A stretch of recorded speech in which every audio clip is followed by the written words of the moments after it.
வணக்கம். பரபரப்பு மீடியா செய்திகளுக்காக நான் நிரோஷன். நேற்று வியாழக்கிழமை ஆப்கானிஸ்தான் மற்றும் பாகிஸ்தான் நிலையில் ஏற்பட்ட புதிய மோதல்களில் ஆப்கானிஸ்தானில் குறைந்தது 20 பேர் கொல்லப்பட்டனர் மற்றும் ஏராளமானோர் காயமடைந்தனர் என்று ஆப்கானிஸ்தான் அதிகாரிகள் தெரிவித்தனர். புதன்கிழமை பாகிஸ்தான் தனிச்சையாக அறிவித்த 48 மணி நேர போர் நிறுத்தம் பாகிஸ்தானாலேயே மீறப்பட்டுள்ளது. தெற்கு ஆப்கானிஸ்தான் மாவட்டமான ஸ்பின்ஃபோர்டாக்கில் இரவு முழுவதும் மோதல்கள் வெடித்ததாக உள்ளூர் தகவல் துறையின் செய்தி தொடர்பாளர் அலி முகமது ஹக்மல் தெரிவித்தார். அவர் கொல்லப்பட்டவர்களின் எண்ணிக்கை 20 விட அதிகமாக இருக்கலாம் என்றும் கூறினார். ஸ்பின்ஃபோர்டாக் மாவட்ட மருத்துவமனையின் அதிகாரி அப்துல் ஜோன் பராக் 80க்கும் மேற்பட்ட பெண்கள் மற்றும் குழந்தைகள் காயமடைந்துள்ளதாக கூறினார்.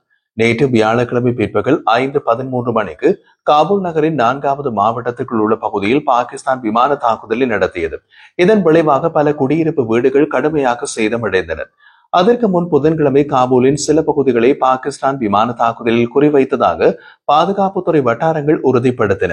இதன் விளைவாக பெண்கள் மற்றும் குழந்தைகள் உட்பட பல பொதுமக்கள் கொல்லப்பட்டனர் மற்றும் காயமடைந்தனர். ஒரு பள்ளியும் தாக்குதலுக்கு உள்ளானது. பள்ளியில் 500க்கும் மேற்பட்ட மாணவர்கள் 50 வகுப்பறைகளில் பயின்று வந்தனர். அதிர்ஷ்டவசமாக தாக்குதலின் போது மாணவர்கள் ஏற்கனவே வெளியேற்றப்பட்டிருந்தனர். மேலும் எந்த உயிரிழப்பும் ஏற்படவில்லை.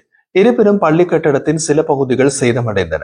ஆப்கானிஸ்தான் வெளியுறவு அமைச்சர் மௌலவி அமீர்கான் முக்தாகியின் இந்திய பயணம் மாறிவரும் உறவுகளுக்கு மத்தியில் புதுடில்லியில் காபூல் உறவுகளின் தந்திரோபாய நிலைமையை காட்டுகின்றது. ஆப்கானிஸ்தானின் வெளியுறவு அமைச்சர் மௌலவி அமீர்கான் முக்தாகி ரஷ்யாவின் கசானில் நடந்த மாஸ்கோ வடிவமைப்பு கூட்டத்தில் கலந்து கொண்ட பின்னர் அக்டோபர் 9 முதல் 16 வரை இந்தியாவில் பல்வேறு சந்திப்புகளில் கலந்து கொண்டார். இது தெற்காசிய புவிசார் அரசியலில் ஒரு குறிப்பிடத்தக்க மாற்றத்தை குறிக்கின்றது. புதுடில்லியில் அவர் நீண்ட காலம் தங்கியிருந்தது தாலிபான் ஆட்சியின் கீழ் ஆப்கானிஸ்தானுடன் ஈடுபடுவதற்கு இந்தியா அளிக்கும் முன்னுரிமையை காட்டுகின்றது. அதுவே பாகிஸ்தானுக்கு சந்தேகத்தை ஏற்படுத்தியது. அதனால் முக்தாகி இந்தியாவில் காலடி வைத்த தினத்திலேயே காபூலில் விமான தாக்குதல்களை தொடங்கியது பாகிஸ்தான். இந்திய அதிகாரிகளுடனான உயர்மட்ட பேச்சுவார்த்தைகள் உட்பட முக்தாகிக்கு வழங்கப்பட்ட முக்கியமான வரவேற்பு ஆப்கானிஸ்தானுடனான நிலையான ஈடுபாட்டுக்கான இந்தியாவின் நிலைப்பாட்டை பிரதிபலித்தது. முக்தாகியின் பயணத்தை எளிதாக்குவதற்கு ஐநா பாதுகாப்பு கவுன்சில் தடைகளில் இருந்து இந்தியா வெற்றிகரமாக விலக்கு பெற்ற பின்னர் அந்த பயணம் சாத்தியமானது. பாகிஸ்தான் முன்பு ஆப்கான் தாலிபான்களோடு நெருக்கமாக இருந்த போது தடை விலக்கு நடைமுறை தாமதங்களை எதிர்கொண்டது. அதுவும் பாகிஸ்தானின் கொதிப்பை அதிகரித்திருக்கலாம். ஆப்கானிஸ்தானில் உள்ள தாலிபான் அரசு இந்தியாவுக்காக மறைமுக போரில் ஈடுபடுவதாக பாகிஸ்தான் குற்றம் சாட்டியுள்ளது. பாகிஸ்தான் பாதுகாப்புத்துறை அமைச்சர் கவாஜா ஆசிப் உள்நாட்டு தொலைக்காட்சிக்கு அளித்த பேட்டியில் போர் நிறுத்தம் சாத்தியமா என்பதில் எனக்கு சந்தேகம் உள்ளது. ஏனெனில் ஆப்கானிஸ்தானில் உள்ள தாலிபான் அரசு டெல்லியின் ஆலோசனையில் முடிவுகளை எடுக்கிறது. தற்போது காபூல் டெல்லியின் மறைமுக போரை நடத்தி வருகின்றது. தாலிபான் வெளியுறவு அமைச்சர் அமீர்கான் முக்தாகி தனது 6 நாள் இந்திய பயணத்தின் போது சில மறைமுகமான திட்டங்களை வகுத்துள்ளார். வர்த்தகம் மற்றும் இருதரப்பு உறவுகளை மையப்படுத்தி இந்தியாவுக்கு சென்றதாக கூறினாலும் மறைமுக திட்டங்கள் வகுக்கப்பட்டு அந்த அடிப்படையிலேயே தாலிபான் நகர்வுகள் இருக்கின்றன என்று கூறினார். ஆப்கானிஸ்தான் வெளியுறவு அமைச்சர் புதுடில்லியில் இருந்தபோது ஒரே ஒரு நாள் தவிர மீதி 5 நாட்களும் தாக்குதல்கள் நடந்தன. இது தாலிபான் அரசு இந்தியாவுடனான உறவுகளை ஆழப்படுத்துவது பொறுத்துக் கொள்ளப்படாது என்பதை குறிக்க இஸ்லாமாபாத்தின் திட்டமிட்ட நடவடிக்கையாக தெரிகின்றது. முன்பு பாகிஸ்தானின் பாதுகாப்பு அமைச்சர் ஹவாஜா ஆசிப் ஆப்கானிஸ்தானுக்கு எதிராக கடுமையான வார்த்தைகளை பயன்படுத்தி போதும் போதும் தாலிபான் சகவாசம் என்று கூறினார்.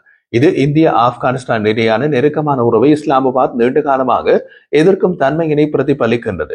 9 காபூல் தாக்குதல்களுக்கு பதிலடி கொடுக்கும் விதமாக அக்டோபர் 11 டூரான் கோட்டில் உள்ள பல பாகிஸ்தான் எல்லை சாவடிகளில் ஆப்கானிய படைகள் தாக்குதல்களை நடத்தி பதட்டங்களை அதிகரித்தன. மேலும் கடுமையான துப்பாக்கி போர்களை தூண்டின. 58 பாகிஸ்தான் துருப்புக்களை கொன்றதாகவும் 25 சாவடிகளை கைப்பற்றியதாகவும் தாலிபான்கள் கூறியுள்ளனர். அதே நேரத்தில் 23 துருப்புகள் கொல்லப்பட்டதாகவும் 19 சாவடிகளை இழந்ததாகவும் பாகிஸ்தான் தெரிவித்துள்ளது. டோர்கா மற்றும் சாமன் உட்பட முக்கிய எல்லை கடப்புகளையும் பாகிஸ்தான் மூடியது.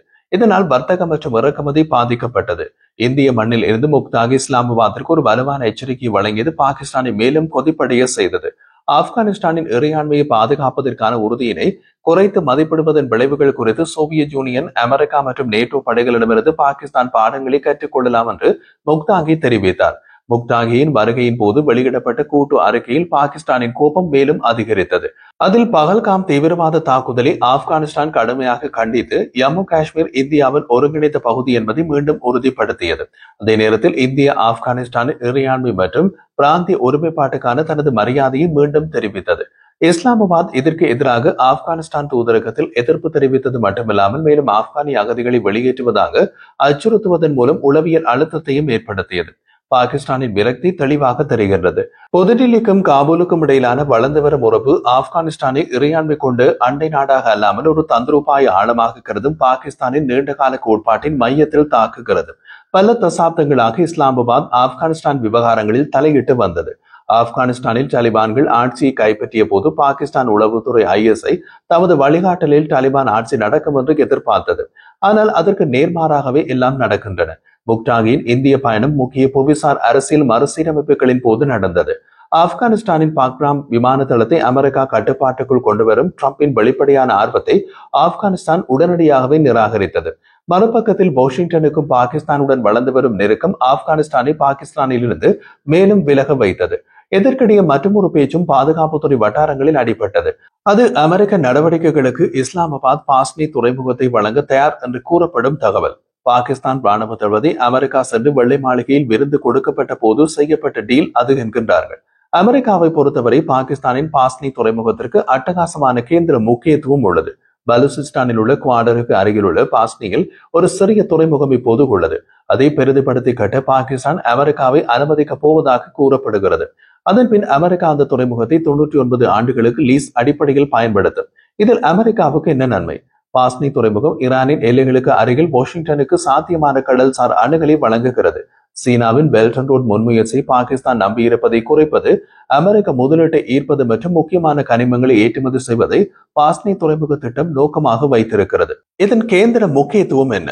அரபிக்கடலில் அமைந்துள்ள பாஸ்னி துறைமுகம் பலுசிஸ்தானின் குவாடர் மாவட்டத்தில் உள்ள ஒரு சிறிய ஆழமான நீர் துறைமுகம். இது பாகிஸ்தான் கடல்சார் பாதுகாப்பு நிறுவனம் PMSA தளத்தை வைத்திருக்கின்றது. பாஸ்னி துறைமுகம் ஈரான் பாகிஸ்தான் எல்லைக்கு அருகில் சீனாவின் ஆதரவு பெற்ற குவாடர் துறைமுகத்திற்கு கிழக்கே மற்றும் இந்தியாவின் சபஹார் துறைமுகத்திற்கு அருகில் அமைந்துள்ளது. இது இந்தியா ஈரான் கூட்டுத்திட்ட சபஹார் துறைமுகம், சீனா பாகிஸ்தான் கூட்டுத்திட்ட குவாடர் துறைமுகம் ஆகியவற்றை இணைக்கும் ஒரு முக்கிய தந்திரோபாய கடல் முக்கோணத்தை உருவாக்குகிறது. இங்கு அமெரிக்கா ஆர்வத்திற்கு மற்றொரு காரணம் இந்த பிராந்தியத்தில் உள்ள வளமான கனிம வைப்புகள், குறிப்பாக அரிய மண் சுரங்க உரிமைகளை பெறுவதில் ட்ரம்ப் ஆர்வமாக உள்ளார். அது பாஸ்னி துறைமுகத்தின் தந்திரோபாய முக்கியத்துவத்திற்கு ஒரு பொருளாதார அடுக்கை சேர்க்கின்றது. இந்த நடவடிக்கை பாகிஸ்தானை தவிர்த்து ஆப்கானிஸ்தான் மற்றும் மத்திய ஆசியாவுக்கு வர்த்தக வழியை வழங்கும் இந்தியாவின் சபஹார் துறைமுக திட்டத்தின் முக்கியத்துவத்தை குறைக்கக்கூடும். ஈரானின் சபஹார் தடை விலக்குகளை அமெரிக்கா திரும்ப பெறுவது இந்தியாவின் பங்கை மேலும் சிக்கலாக்குகிறது. இப்படி மிகப்பெரிய அளவிலான திரைக்கு பின் டீல்கள் ஓடும் நிலையில் ஆப்கானில் திடீரென்று பாகிஸ்தான் நடத்தும் தாக்குதல்களின் பின்னணியில் அமெரிக்காவும் இருந்தாலும் ஆச்சரியப்படுவதற்கில்லை. இந்த சூழலில் காபூல் புதுடில்லியுடனான ஈடுபாட்டை ஒரு தந்திரோபாய தேவையாக கருதுகின்றது. தாலிபான் அதன் ராஜதந்திர விருப்பங்களை பன்முகப்படுத்தவும் பாகிஸ்தானை சார்ந்திருப்பதை குறைக்கவும் சீனா பாகிஸ்தான் அச்சின் கீழ் முழுமையாக விழுவதை தவிர்க்கவும் முயல்கின்றது. ஆப்கானிஸ்தானின் நேர்மறையான வளர்ச்சி பதிவுகளை கொண்டு ஒரு பெரிய பிராந்திய சக்தியாக இந்தியா இருப்பதனால் தாலிபான் அரசாங்கத்திற்கு சட்டபூர்வமான தன்மை மற்றும் செல்வாக்கு இரண்டையும் வழங்குகின்றது. ஆப்கானிஸ்தான் வெளியுறவு அமைச்சரின் இந்திய பயணம் வெறும் ராஜதந்திர நிகழ்வு மட்டுமல்ல, இது ஒரு புவிசார் தந்திரோபாய நடவடிக்கை. இது காபூலின் இறையாண்மை, இந்தியாவின் நடைமுறை, ராஜதந்திரம் மற்றும் பிராந்திய அரசியலில் பாகிஸ்தானின் வளர்ந்து வரும் அமெரிக்க நெருக்கம் ஆகியவற்றை எடுத்து காட்டுகின்றது.